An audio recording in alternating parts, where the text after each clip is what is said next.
Hello, everybody, and a belated Merry Christmas and an early Happy New Year to you. It's good to be together again. It's been a busy, busy season, hasn't it? Well, anyhow, here we are today, and I want to welcome everyone here that's present for this particular show, and also the ones that will be coming in and viewing later, and the ones that will come even further out. So you're always welcome to come back and listen to these programs. So thank you, everyone, for being here this evening. This evening, we are going to be speaking about, are we speaking about the year in review, or are we talking about the month Well, of review? Ortrun's going to talk about the month of December, and I'm going to talk about the year. Well, All right. we shall see. We shall see what comes out. But basically, it's been quite an interesting, I'm going to say, whole year to begin with. And especially December seems to have carried a tremendous amount of high energy with it. You know, when you think about December in itself and the energy that it carries with it, anyhow, the many, many festivals of light that are going on, there are the whole month. The Muslims are celebrating the Quran when that was came about, when it was given to Muhammad. And there's Hanukkah, and there's Christmas, there's Orthodox Christmas, there's Kwanzaa, there is the solstice.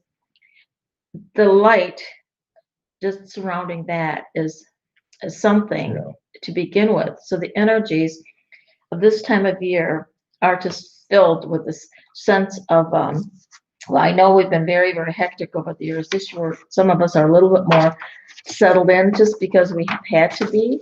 So it's been a little bit quieter, and we've been able to, and maybe that's a good thing, because that has helped us to not be affected maybe quite as intensely.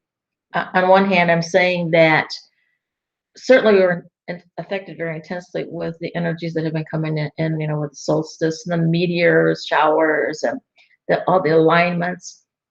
But if we were able to step back a little bit, and if maybe this time on Earth we were able to step back a little bit because weren't able to just be out and about as much, maybe it was really a good thing, because it allowed us to absorb more of these divine energies that are being radiated to us. I was just looking at some of the information regarding meteors, and I'm not an astronomer, so I don't know really all that much. But I'm a symbologist, and I was looking at what meteors look like, and it was showing the colors of different meteors, and it all depends on the different types of sediments and minerals that this meteor is made up of.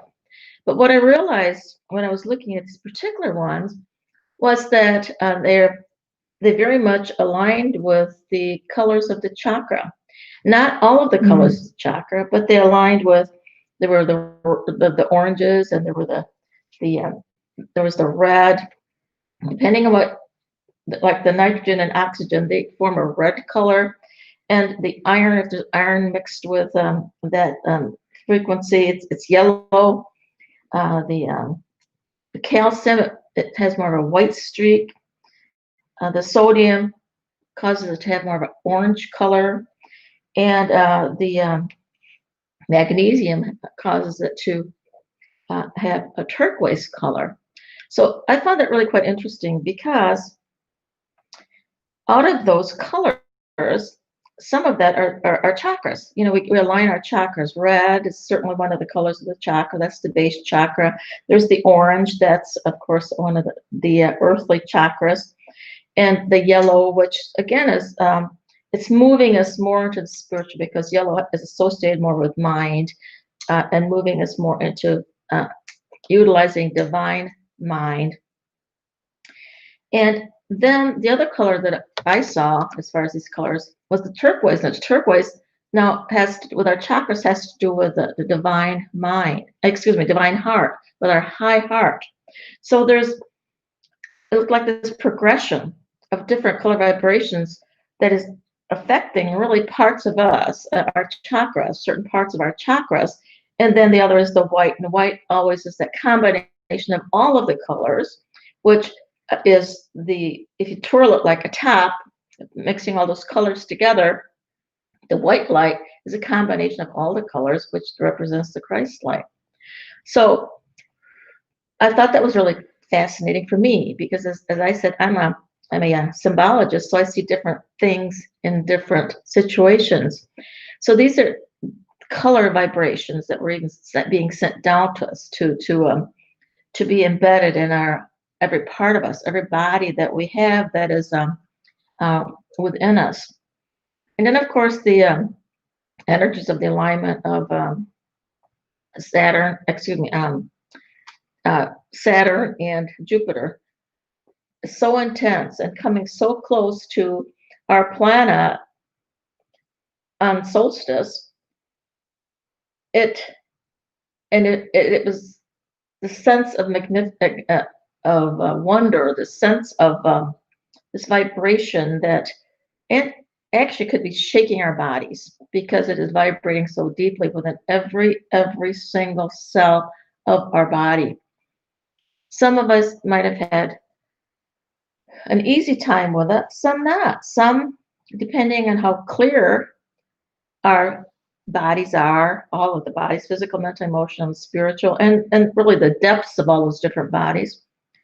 It may have been a beautiful pulsation, but some of us may have experienced pulsations that brought up many, many different issues, things that just needed to be gotten beyond. They could have had to do with you specifically. I know I had some of those things occur. Like one day I just started crying and I cried all day. And it had to do with the loss of my stillborn child, which was 57 years ago. It was unexpected. It just happened. I was amazed how I had stored that and hadn't dealt with it. So things like that could have been going on in your life also, this particular month. So it's really been a very, very, very fascinating month, I think. And, we're still going to have meteor showers coming again. Really the 1st to the 5th of January. They're going to be even more pronounced in the 2nd and the 3rd. So really if you can, look up into the sky.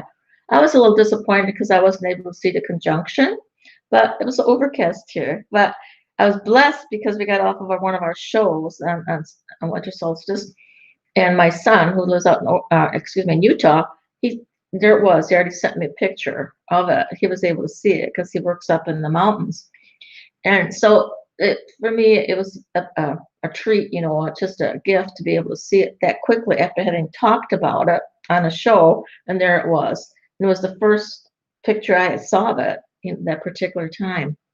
So those are some of the wonderful and beautiful things that have happened and do happen through December.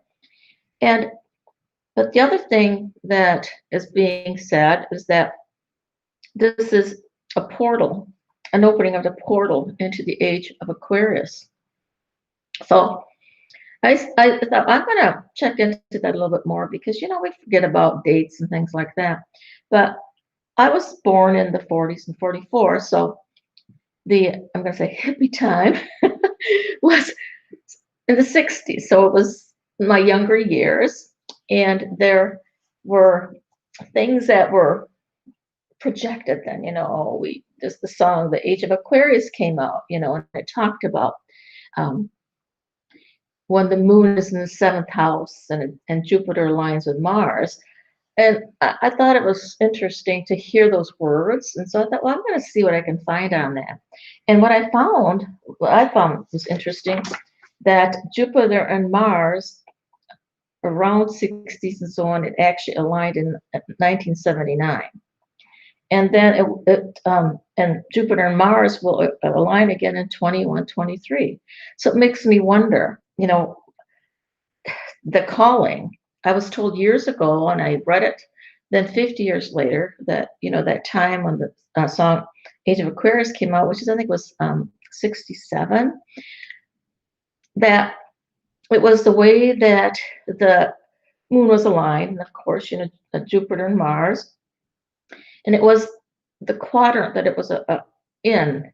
And from